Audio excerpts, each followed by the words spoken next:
예, 이번 시간은 개체 발생은 종족 발생을 되풀이한다. 여러분 생물 시간에 이렇게 애초에는 이런 물고기 모양이 있다가 그 다음에 요런 올챙이 양서류 모양이 됐다가 그 다음에는 요런 모양이 됐다가 이렇게 그러다가 이렇게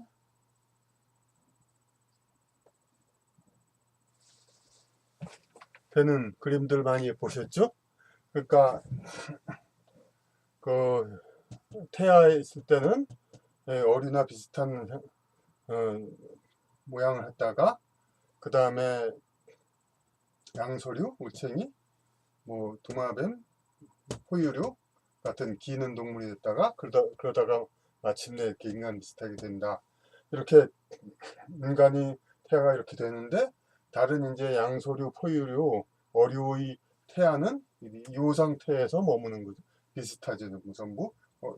어렸을 때 다 비슷하다는 얘기죠. 그런데 그러니까 이런 개체 발생 이제 한 인간이 개체가 나올 때도 이렇게 그 진화론에 의하면은 이제 그 어류, 양서류, 파충류, 포유류,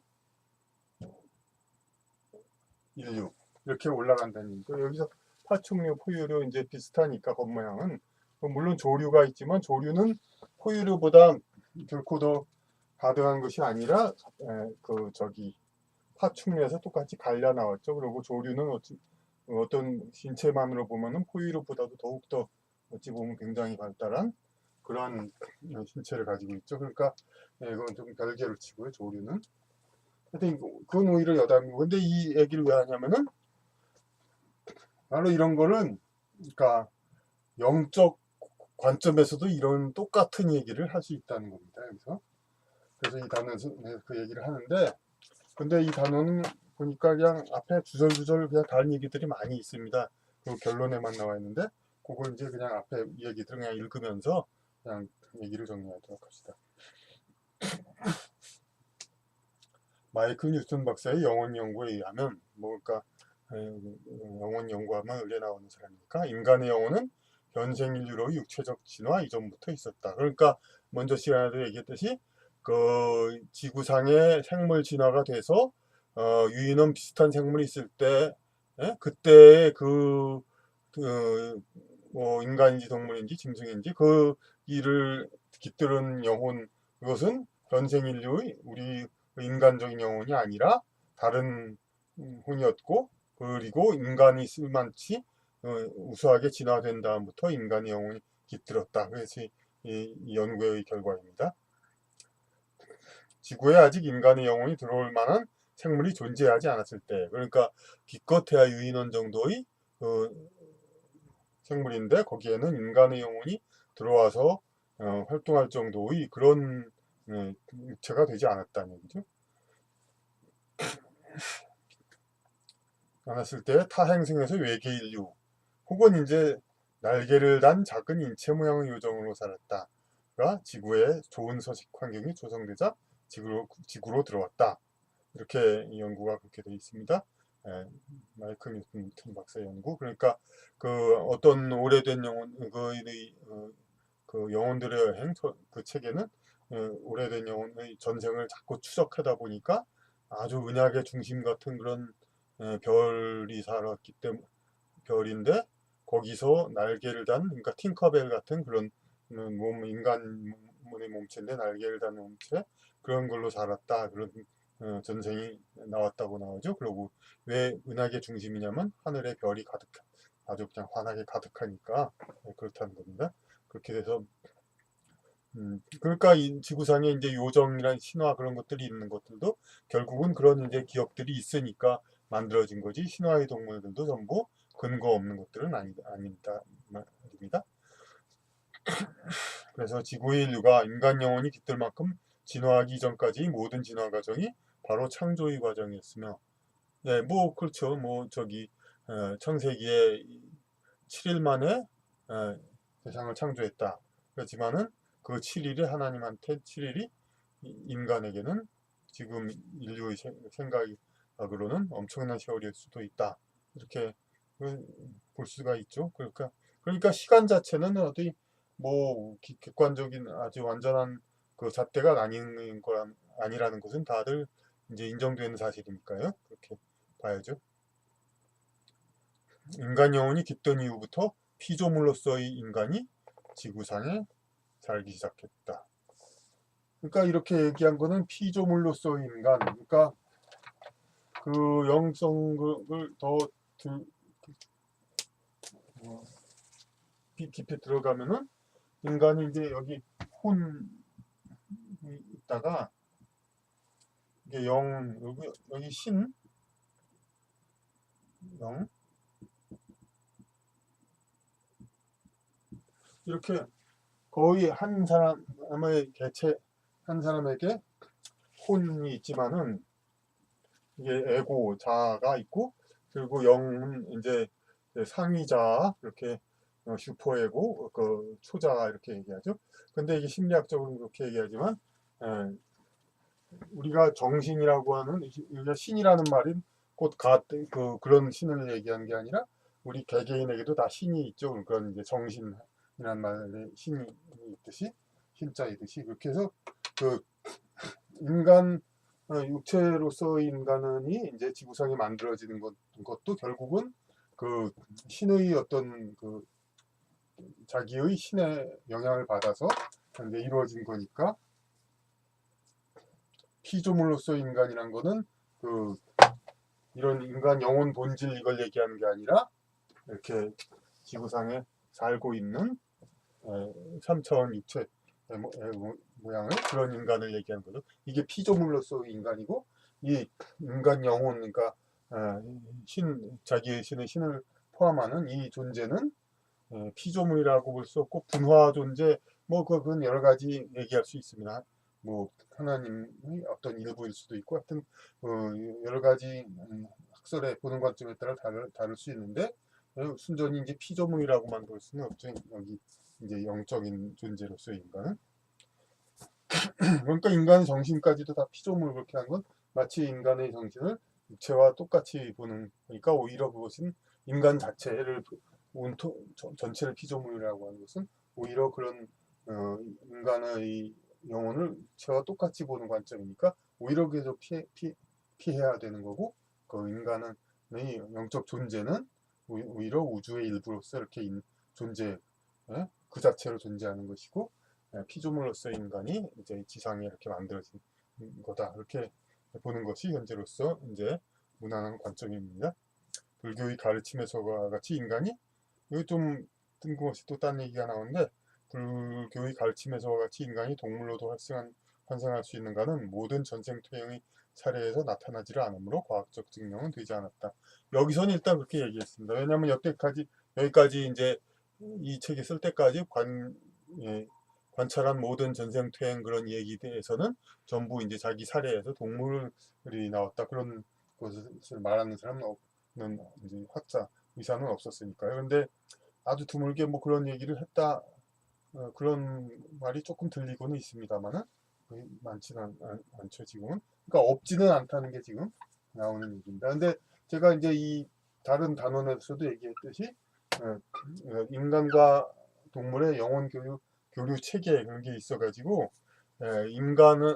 인간은 더 이제 주파수가 높고 섬세한 그런 영혼이니까 동물의 육체는 이제 그 로버트 먼로라는 사람의 어떤 책에는 그러니까 자기가 이렇게 막 떠다니다가 영혼이 유체 이탈을 자유롭게 하고 동물의 몸에도 들어갔다 봤다. 동물이 네 발 걷기를 해보니까 참으로 편안하더라. 뭐 그런 얘기도 나옵니다. 근데 인간의 높은 주파수 영혼이 동물에 들어가면은 그거는 쉽게 들어왔다 나갔다 할 수가 있습니다. 왜냐하면 똑같은 인간도 상당히 그 수련이 높은 어떤 그런 영혼을 도 같은 영혼 같으면은 마음대로 유체이탈 왔다 갔다 할 수가 있잖아요. 그런 거다 마찬가지로 그러니까 인간은 동물의 몸에는 인간 영혼이라면 동물의 몸에는 쉽게 왔다 갔다 할 수 있다. 이거 그러니까 똑같이 무슨 묶여가지고 탄생한다 이렇게 굳이 생각할 필요는 없습니다. 마이클 뉴턴 박사의 연구에서는 모든 살아있는 것에는 혼이 있다고 했다.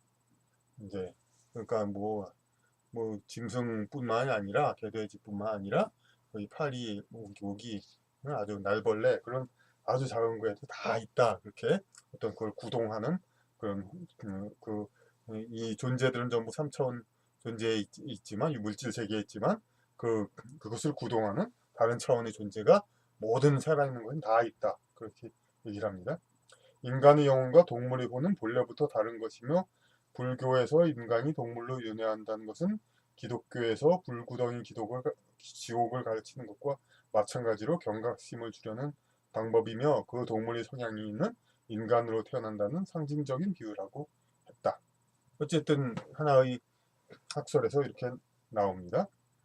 이 책에서는 자축인묘의 12지가 지상에서의 구현상 형태를 상징적으로 분류한 것이라고 했다. 그러니까 이 책에서는 그렇게 얘기했습니다. 그러니까 그리고 서양에서는 별자리로 이제 또 어떤 태어난 해에 따라서 사자자리, 백조자리 이렇게 나오죠. 그게 이제 문화권에 따라서 이렇게 12가지를 태어난 상황에 따라서 어떤 이 동물들도 각자의 어떤 우주의 그 소스 오리지널 그런 거 다 있기 때문에 그 동물을 각각의 그런 이제 해당되는 그러한 우주가 있고 동물들 이제 각각의 해당되는 그런 우주가 있고 이제 거기서 이제 태어나고 인간은 좀 더 포괄적인 존재로서 이제 태어난다 이렇게 좀 봐야 되겠죠. 그래서 어느 띠에 태어나면은 그 동물의 어떤 성격을 좀 더 가지고 있고 그렇게 얘기할 수 있습니다. 태어난 해의 동물에 따라 띠를 가진 것은 사람의 여러 품성이 각각의 동물의 비유됨을 나타낸다. 인간이 동물로 환생하는 것은 증명은 안 되었지만 그럴 수 없다는 증명도 되지 않았다. 그러니까 아까 말씀드린 대로 그렇게 생생하게 동물의 전생퇴행 그런 경우는 없지만은 이게 있다는 얘기 들었어도 어쨌든 생생하게 그렇게 얘기하는 것은 듣지 못했습니다. 그러니까 전생이 동물이었다고 주장하는 사람은 있습니다. 하지만 정신과의 최면으로서 그렇게 생생하게 동물을 보는 거 그거는 아직 본 적이 없습니다. 그 기록은 그럴 수 없다는 증명도 되지 않았다. 그렇다고 그게 발견이 안 됐다고 그럴 수 없다는 건 아니죠. 그렇다면 우리가 현생 중에서 전생을 기억 못하니 많은 사람이 전생을 부인하기도 하듯이 혹시 동물로서의 전생은 최면 상태에서도 기억을 못하는 것이 아닌가. 브라이언 와이스 박사는 동물로서의 전생 사례가 없다는 것으로 동물로서의 환생이 없음을 증명할 수는 없고 단지 기억 못하는 것일 수도 있다고 했다. 그렇게 했습니다. 근데 이때 제가 생각나는데 이때 제가 쓰려다가 뺀 글이 있습니다. 이제 그러니까 인간의 영이 아까 그린 것처럼 이제 전체를 컨트롤하는 존재인 신이 있고 이 전체를 영이라고 정의를 하면은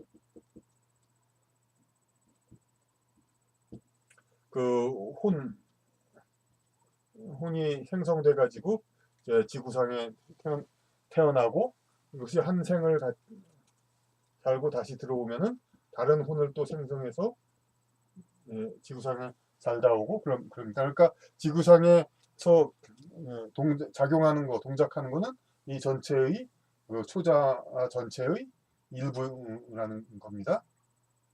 그러면 그 일부가 그런데 사람도 때로는 어떤 품격이 높은 사람으로도 나오다가 천한 사람으로도 나오고 여러 가지로 그러니까 다르게 나오듯이 이런 여러 가지 한 영의 한 일부분은 여러 가지 한 영에서 여러 가지로 태어나니까 결국은 여기서 동물을 경험할 수도 있지 않는가. 이제 그러니까 조심해라. 동물이라고 전혀 이제 관계없는 존재라고 생각하고 이렇게 함부로 하지 말라 해야 된다. 그 뜻으로 우리의 그 어떤 부분혼이 동물을 겪을 수도 있으니 주의해야 한다. 이런 말을 쓰다가 별로 마음에 들지 않더라고요. 그래서 다시 삭제했습니다. 이 책을 쓸 때. 그런데 그 정도 오히려 최근 동물 그것을 이제 부정하지 않는 분들, 설기문 박사도 우리나라에 유명한 그 분도 부정하지 않습니다. 동물도 가능하다는 거. 그런데 아까 얘기했듯이 동물은 그만큼 육체의 어떤 격이 얕기 때문에 어떤 높은 주파형의 영혼이 들어오면은 더 쉽게 들어왔다 나갈 수가 있다는 겁니다. 그리고 또 얘기가 나오는데 동물로서의 환생으로는 특히 새가 되는 것이 많이 인용된다. 뭐 이 몸이 새라면 죽어서 새가 된다. 뭐 죽어서 접동새가 되었습니다. 그런 얘기도 있죠. 우리 죽어 새가 된다는 구절은 우리 고유 이야기에도 많이 있다. 사람들은 날아다니는 꿈을 많이 꾼다. 저도 한때 굉장히 꾼 적이 있습니다. 이게 생신인가? 이게 정말 이상하지 않은가? 어? 그런데도 분명히 날아다니거든요. 그러니까 이렇게 거리가 있는데 그 휙휙 가요. 제비처럼 그냥 쑥쑥 막 날아가요. 이것이 새가 되어 다녔던 기억이라는 상상을 불러일으킬 수 있지만 오히려 그것보다는 이제 인생과 인생 사이 순수 영혼 상태에서 잠시 지구를 떠돌았던 기억이라고 보는 것이 더 타당하다. 이런 얘기를 마이클 뉴턴도 그런 글을 전편에서는 그 새가 되는 걸 뭐 새의 전생, 날아다니는 동물의 전생으로 생각했지만 새가 되는 꿈을 다시 책을 썼을 땐 그것보다는 그러니까 인간의 몸을 떠나서 지구를 아직 지구에 있을 때 지구상에서 떠돌 때 그때 분명히 떠다니는 거니까 그 기억이라는 것이 더 타당하다 이렇게 그 예전에 어쨌든 이제 본 영화에서 액션 영화죠. 밀라 요코비치 뭐 여자 액션스타 있죠. 그런데 이렇게 영화가 딱 그렇게 액션 장면이 하다 가더니 확 하고 떠오르면서 그 배경이 쫙 자꾸 저 아래로 내려가는 장면이 있습니다. 어느 영화에서. 근데 저도 잠깐 생각하다가 그런 장면을 한번 상상된 적이 있었는데 그게 바로 이제 지구상에서 딱 있다가 하늘로 쫙 올라가요. 그러니까 지구상의 모든 그 장면들이 쫙 내려가는 거죠, 저 아래로. 그러니까 그런 장면이 아마 있었던 기억, 그런 생각나는 분도 아마 있으실 겁니다. 여기 또 얘가 인도에서 애인을 죽이고 자형을 받은 남자가 죽기 전에 연애온 형에게 자형받기 전에 말하기를 다시 태어나면 형이 자식을 낳겠다고 했습니다. 이후 형에게는 몇 아이를 거친 후 올 것이 왔다. 전생의 죄를 독백하는 아이가 나온 것이다. 아이는 손가락이 붙어 있었다. 그러면서 아이가 그랬다는 얘기를 아유 내 죄 때문에 이렇게 됐다. 그런 얘기를 아이가 독백을 합니다. 그러니까 형이 드디어 올 것이 왔구나. 손을 사용해 범죄를 저질렀으니 성경에서 범죄한 손은 찍어버리라는 말대로 손이 없는 상태로 다시 태어난 것이다. 전생 이후 환생까지는 10여 년이 지났다. 전생을 아는 그 아이에게 그동안 그러니까 태어나기 전 어떻게 지냈냐고 물으니 새가 되어 살았다고 한다. 동물과의 윤회를 생각한다면 범죄를 하였기에 낮은 수준의 생명으로 환생했던 것으로 볼 수도 있다. 그러나 순수 영혼 상태에서 떠돌았던 기억으로 보는 것이 더 유력하다. 그렇죠. 이제 그 새가 되어 떠돌았다. 그러니까 새 자신을 보는 거 아니니까 그냥 좀 그러니까 먼저 생을 이후에 다시 태어날 때까지 그렇게 길지 않은 기간. 물론 이제 영적 세계에서는 그게 뭐 측정할 수 없는 시간이지만은 어쨌든 그동안 그냥 떠돌았던 중간 과정이 있었다. 이렇게. 물질적 관점에서 보면 인간과 동물이 세포와의 유전자에 공통점이 많아서 정신적으로 유사한 것으로 여기기 쉽다. 그러나 인간의 영혼은 지구의 생물이 인간의 영혼이 들어오기 적합한 만큼 진화된 후에 깃든 것이다. 중복해서 썼군요. 하도 뭐 중요한 거라서 인간의 영혼은 지구상 동물의 혼들과 본래부터 함께한 사이가 아니다. 동물의 혼은 생물학적인 유사성과는 별도의 차원에서 작용하고 있다. 예. 그러니까 이런 이제 기왕 이렇게 여기 태아로 그렸으니까 요거를 그렇게 칩시다. 그러니까 어류, 양서류, 포유류, 파충류, 조류입니다. 인간. 근데 여기 보면은 그러니까 그 다 세포하고 뭐 어떤 그런 거 유전자 뭐 되게 90% 정도가 뭐 이제 비슷하고 막 이렇게 그러잖아요. 예?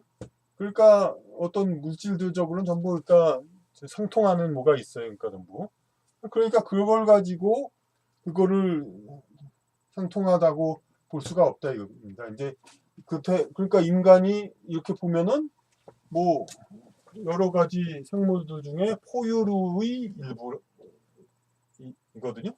그러니까 마치 인간과 이 계통학적으로 보면 인간과 포유류 짐승의 거리는 다른 이제 그러니까 어류나 어류와 포유류 짐승과의 차이보다도 오히려 없는 걸로 생각할 수가 있죠. 그러니까 어류와 포유류 짐승의 차이보다 포유류 짐승과 인간의 차이가 더 유사하다. 물론 생물학 그런 물질적으로 보면 그렇게 보죠. 그러니까 오히려 사람들 보면 이제 범고래하고 백상어 그거하고의 무슨 차이할 때 네티즌 보면 범고래 편을 많이 들죠. 물론 더 실제로 더 세고 더 영리하긴 하지만 그래도 어류도 무시할 수 없는 존재인데 이제 고래 쪽을 많이 편을 들죠. 왜냐하면 같은 포유류라고 이제 더 봐주는 겁니다. 더 이제 근데 이건 그런 관점이지만 그 영적인 차원의 어떤 그러면은 그 이제 포유류에서 고래 물론 고래는 상당히 간단한 편이지만은 어떤 웬만한 이제 그런 포유류하고 어류하고의 차이 요거 여기에 깃드는 이런 그 영적 혼 예? 이들의 차이보다 오히려 인간의 차이가 더 이제 크다고 봐야죠. 이제 인간의 혼 영혼이 훨씬 더 이제 이들보다 이제 더 그러니까 다른 차원에서 이제 왔다고 볼 수가 있죠. 그러니까 유전자와 그 친밀도, 생물의 유전자 친밀도하고 생물의 영적인 친밀도를 이제 또 별개로 봐야 된다 이 말이죠. 그러니까 그 포유류에서 그럼 동물의 혼은 생물학적인 유사성과는 별도의 차원에서 작용하고 있다. 이렇게 인간의 영혼은 지구상 동물의 혼들과 본래부터 함께한 사이가 아니다. 인간은 생물학적으로는 유인원과 유사하지만 혼의 친밀도는 개와 더 가깝다는 것도 생물학적 유사성에 혼들과의 관계를 연결지을 수 없음을 보인다. 근데 생물의 뭐 계통 분류학 생물에서 이렇게 이게 무슨 뭐 공동 조상에 의한 계통도를 그리죠 이렇게 그런 거를 가지고 그거 가지고만 볼 게 아니라는 겁니다. 그리고 그렇게 보면 또 인간도 유인원하고 가장 비슷하지만 그렇지만은 이제 인간과 가장 친한 동물은 뭡니까? 그게 아니라 개죠. 그 다음에 고양이. 그러니까 그건 저기 우리 인간끼리도 그 유전적인 친척과 실제적인 진짜 인연이 가까움과 일치하지 않는 경우가 많듯이 이게 생물 종들에서도 마찬가지입니다. 태아의 사람 이제 말합니다. 태아의 사람의 영혼이 깃들기 전에는 태아는 어떻게 구동할 것인가?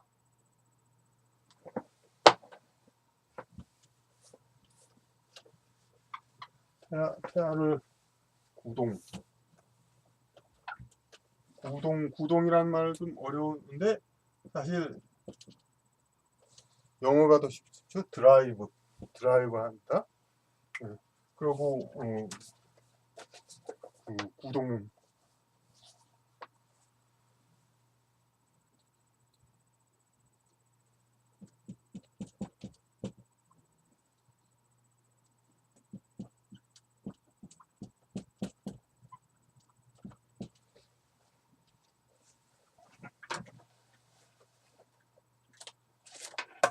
말을 채찍질해서 움직이게 하듯이 끌고 간다. 드라이브.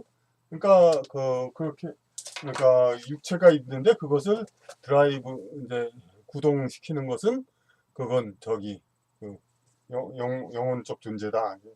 그렇기 때문에 태아에 사람의 영혼이 깃들기 전에 태아는 어떻게 구분할 것인가가 있죠. 동물들에도 혼이 있는데 태아에게 혼이 없을 리는 없죠. 태아 움직이는 존재인데. 그런데 정자, 난자 뭡니까? 미생물이죠, 당연히. 예? 미생물. 그리고 그 정자, 난자라는 미생물로부터 발전하여 아까 이렇게 되기 전까지 그런 상태, 작은 태아일 때는 미생물은 아니죠. 그러면은 동물의 상태를 거친다고 볼 수가 있죠. 그러면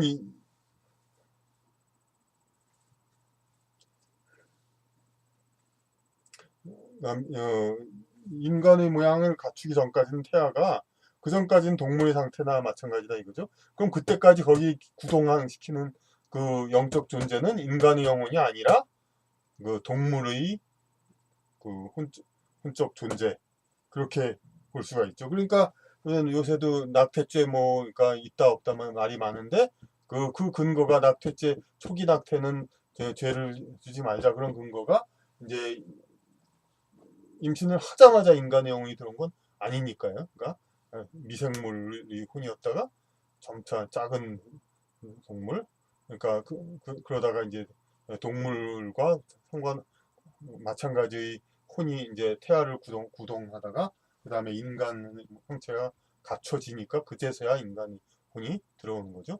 아까 그 진화론적 관점에서도 이제 인간의 형태를 갖춰서요 그때부터 인간의 혼이 들어왔다는 것이고요. 그러니까 진화 이론에서도 그랬듯이 개체 발생은 종족 발생을 되풀이한다. 그래서 영적 관점에서도 그러니까 이 종족 발생 이렇게 태아에서 종족 발생이 그러니까 과거에 그 인류로 진화되기 이전의 동물들 동물의 혼이 들어온 그 동물들이 진화해 가지고 육체가 진화해서 이윽고 인간의 혼이 들어왔듯이 태아도 이제 점점 자라면서 그러니까 처음엔 동물의 혼이 있다가 나중에 인간의 혼이 이제 들어오게 된다는 거죠. 그러니까 개체 발생이 종족 발생을 되풀이한다는 말은 영적 관점에서도 수용되고 똑같이 얘기가 됩니다. 생물학적인 인간이 태고의 미생물이었을 때는 미생물을 구동하는 미미한 에너지가 깃들어 있었고 이후 동물로서 진화할 때는 동물의 혼이 그 몸을 구동했다. 그러니까 진화의 과정이 그랬다는 겁니다. 그래가지고 인류의 형체가 갖춰진 다음에는 인간이 영원히 몸에 깃들었다. 여기 좀 너무 강조했군요. 이게 세 번 약속. 마찬가지로 한 인간의 탄생 과정에서도 정자와 난자의 시기에는 미미한 에너지에 의존했다. 수정란이 세포 분열하여 뱃속에서 양분을 섭취하여 성장할 시기에는 동물의 혼 수준의 에너지가 깃들었다. 이윽고 사람의 모양을 갖추게 되면 인간의 영혼이 자리하여 사람으로서 출발하게 되는 것이다. 이것이 반드시 임신해서 태어나자마자 10개월이 아니라 그 이전일 수도 있고, 물론 이제 태아는 워낙 작으니까 이제 왔다 갔다 한다는 얘기도 많고 있고, 그러니까 그만큼 아무래도 태아는 아주 초기 어린이는 성체인 인간의 몸보다는 덜 발달해 있으니까 인간의 완전한 혼이 꽉 묶여 있지도 않습니다. 그럼 왔다 갔다 이렇게 할 수가 있고, 그렇죠? 그러니까 오늘은 이렇게 좀 너무 길다고 두서가 없는데 개체 발생은 종족 발생을 되풀이한다. 요거에 대한 요점만 이제 해두고 이제 다음 단계에서 좀 더 체계적으로 이렇게 해나가도록 하죠. 네.